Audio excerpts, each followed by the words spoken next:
बचपन से ना हम सब ने एक कहानी सुनी है, एक श्रापित औरत की कहानी जो पत्थर बन गई थी और फिर सदियों बाद भगवान के चरणों की धूल से फिर से इंसान बन गई। लेकिन क्या हुआ अगर मैं कहूँ कि असली कहानी में वो औरत कभी पत्थर बनी ही नहीं थी। हाँ, और जो कहानी मतलब हमें बार बार बताई गई है वो असल में किसी जादू या चमत्कार के बारे में है ही नहीं, बल्कि ये इस बात का सबसे बड़ा सबूत है कि समाज कैसे समय के साथ महिलाओं की कहानियों को पूरी तरह से बदल देता है, उन्हें अपने हिसाब से ढाल लेता है। बिल्कुल सही कहा आपने। तो आज की इस गहन चर्चा में हम ऋषि गौतम की पत्नी देवी अहल्या की जीवनी के पन्नों को पलट रहे हैं। और हमारे पास कई सारे स्रोत हैं, जैसे वाल्मीकि रामायण, गोस्वामी तुलसीदास जी का रामचरितमानस, प्रेम अनफिल्टर्ड के कुछ मनोवैज्ञानिक विश्लेषण, विकिपीडिया के विस्तृत लेख और प्रतीकवाद से जुड़े कई क्षेत्रीय ग्रंथ। जी, और हमारा मिशन भी एकदम स्पष्ट है। हम अहल्या की उस प्रचलित कहानी के पीछे का सच उजागर करना चाहते हैं, जिसमें उन्हें बस एक एक पत्थर की शिला मान लिया गया है। हम जानेंगे कि कैसे समय के साथ उनकी कहानी को ऐतिहासिक और मनोवैज्ञानिक नजरियों से बार बार लिखा गया। हाँ, क्योंकि इसे समझना ना बिल्कुल वैसा है जैसे आज के दौर में किसी विवादित महिला की कहानी को मीडिया और समाज अपने अपने चश्मे से दिखाते हैं। कभी उसे एकदम देवी बना दिया जाता है, तो कभी पूरी तरह से पापी। और जो एक असली इंसान होता है ना दोनों के बीच का, वो तो बस बस गायब ही कर दिया जाता है। एकदम सटीक बात बोली आपने। और यहीं से देवी अहिल्या की कहानी सबसे ज्यादा दिलचस्प हो जाती है। जब हम उनके सृजन यानी उनके जन्म की बात करते हैं, तो हमारे स्रोतों में विशेषकर उड़ीसा की महारी नृत्य परंपरा के दस्तावेजों में ये उल्लेख मिलता है कि ब्रह्मा ने अहिल्या की रचना ब्रह्मांड की सबसे सुंदर स्त्री के रूप में की थी। अच्छा, सबसे सुंदर स्त्री। हाँ, और इसका उद्देश्य बड़ा ही रोचक था।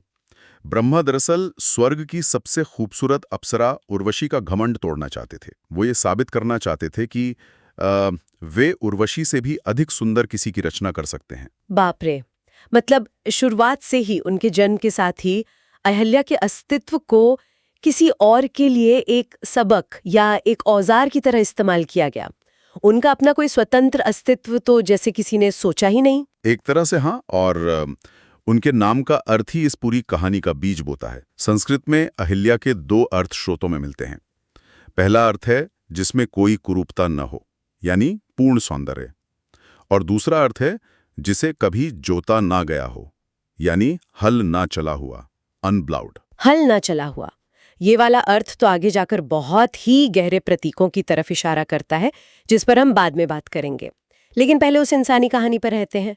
तो ब्रह्मा ने इतनी सुंदर स्त्री की रचना की और फिर उनका विवाह कर दिया महर्षि गौतम से।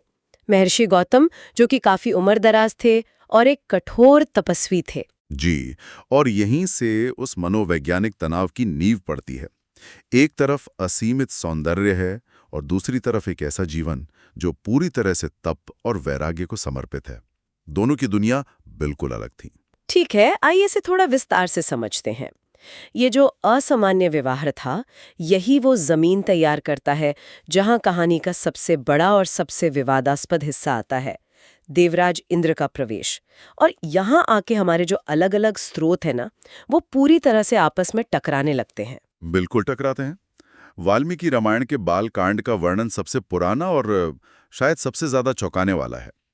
इसमें होता यह है कि इंद्र गौतम ऋषि का भेष बनाकर आते हैं और वाल्मीकि जी स्पष्ट लिखते हैं कि अहलिया इंद्र को पहचान जाती हैं। रुकिए, एक सेकंड, क्या सच में वो पहचान जाती हैं? हाँ, वो जानती हैं कि सामने खड़ा व्यक्ति उनके पति नहीं है, लेकिन अपने रूप के प्रति एक सूक्ष्म गर्व और कौतूहल यानी एक जिज्ञासा के कारण वो उन्हें स्वीकार कर लेती हैं। ये बात मुझे आसानी से पच नहीं रही है।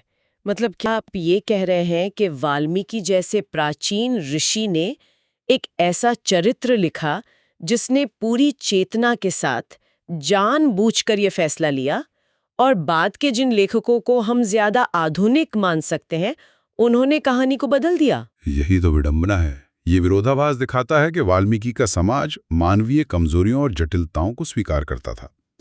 उनके अनुसार अहिल्या के मन में इच्छा थी और उन्होंने अपनी मर्जी से इंद्र को चुना। उनके पास एजेंसी थी। भले ही वो चुनाव उस समाज के नैतिक नियमों के खिलाफ था, लेकिन कम से कम फैसला तो उनका अपना था। तो फिर ये जो बाद की कहानियों में आता है कि इंद्र एक मुर्गे की बांग देकर ऋषि गौतम को सुबह से पहले ही नदी पर स्नान के लिए भेज देते हैं और धोखे से अहिल्या के पास आते हैं, ये कहां से आ गया? क्या महिलाओं की नैतिकता को लेकर नियम कड़े होते गए? अहिल्या को पूरी तरह से निर्दोष और छल का शिकार बताया जाने लगा। तो समाज ने उस जटिलता को पचाने के बजाय उन्हें एक पूर्ण शिकार यानी प्योर विक्टिम बना दिया। ये तो बिल्कुल इतिहास में महिलाओं की कहानियों को फिर से लिखे जाने जैसा है। क्योंकि एक समाज एक निर्दोष पीड़िता पर तो तरस खा सकता है, लेकिन एक स्वतंत्र इच्छा रखने वाली औरत को वो कभी स्वीकार नहीं कर सकता। बिल्कुल सही। और जब कहानी में अहिल्या निर्दोष हो गई तो उन्हें पूजना आसान हो गया, उनका चरित्र समाज के लिए ज्यादा स्वीकार्य हो गया।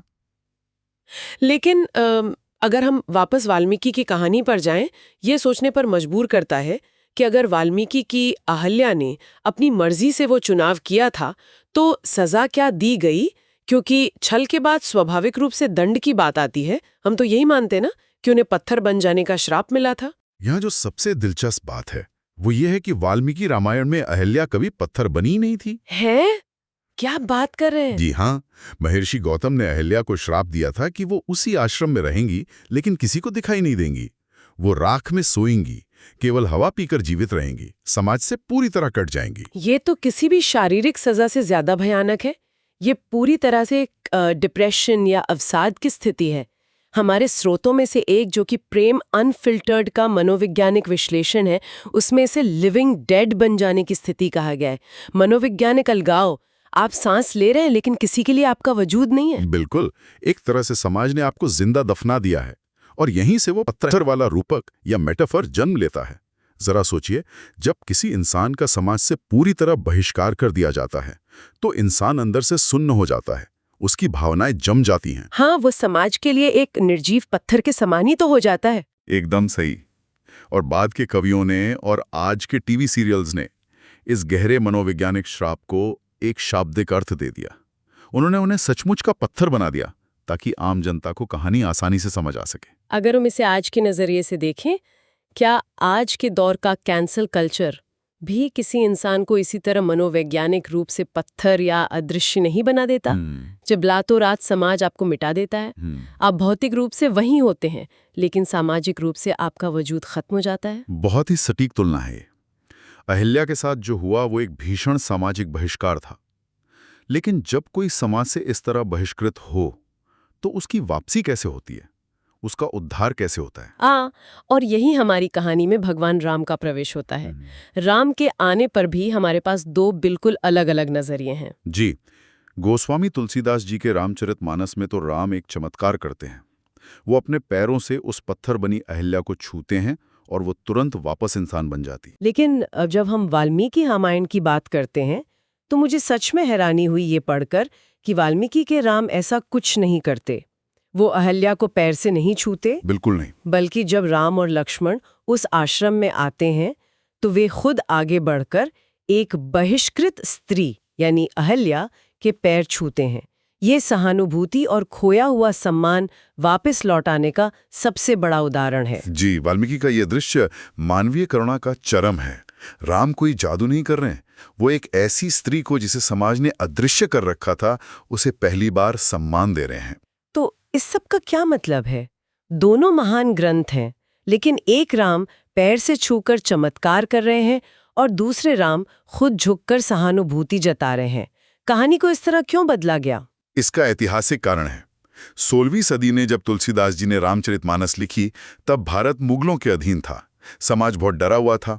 एक टूटे हुए समाज को संघर्ष करने वाले इंसान की नहीं, बल्कि एक सर्वशक्तिमान चमत्कारिक भगवान की जरूरत थी, एक साइकोलॉजिकल एंकर की। अच्छा, तो तुलसीदास जी के समाज को एक ऐसा भगवान चाहिए था जो बस एक स्पर्श से सारे दुख दूर कर दें। जी, जबकि वाल्मीकि का समाज स्वतंत्र था, वहां एक आदर्श राजा के नैतिक संघर्षों और मानवीय न्याय की आवश्यकता थी। बहुत ही गहरा विश्लेषण है ये। अब रामायण काल से निकलकर यदि हम आधुनिक साहित्य और मान्यताओं की ओर आएं तो अहिल्या की कहानी के कई और अर्थ खुलते हैं, खास तौर पर प्रतीकवाद या सिंबॉलिज्म को लेकर। हाँ, रविंद्रनाथ टैगोर और गुजरात की भील रामायण जैसे स्रोतों के अनुसार अहल्या हल न चली हुई सूखी जमीन का प्रतीक है। इंद्र, जो कि बारिश के देवता हैं, उनका आना भूमि का भीगना है। और राम का आना उस भूमि को फिर से उपजाऊ यानी कल्टिवेबल बनाना है।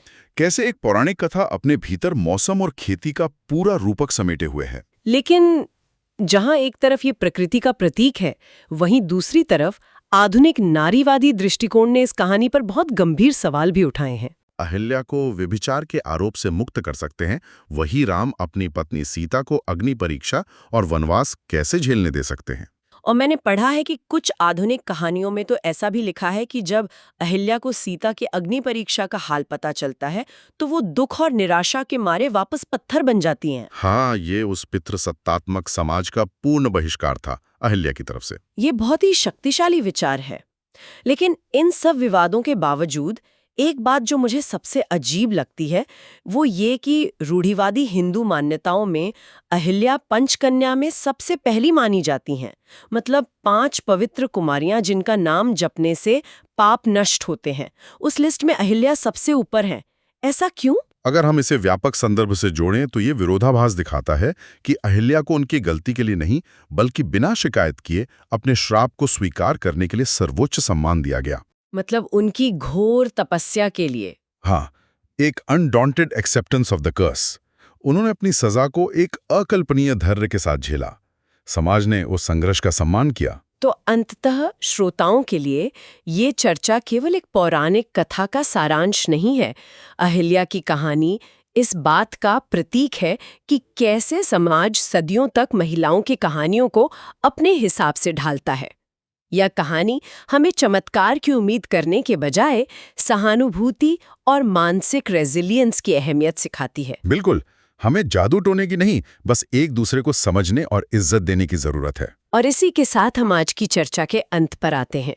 लेकिन जाने से पहले मैं एक विचार छोड़कर जाना चाहती हूँ। जरा सोचिए, क्या अहिल्या का पत्थर बन जाना सच में कोई श्राप था, या फिर ये एक गहरे आघात या ट्रॉमा से गुजर रहे इंसान के मन का खुद को बचाने का एक तरीका था, एक कोपिंग मैकेनिज्म? ये सोचने वाली बात है। हाँ, शायद वो पत्थर बनकर खुद को एक ऐसे समाज की कठोर नजरों से सुन कर लेना चाहती थी जो उन्हें समझने के लिए तैयार ही नहीं था।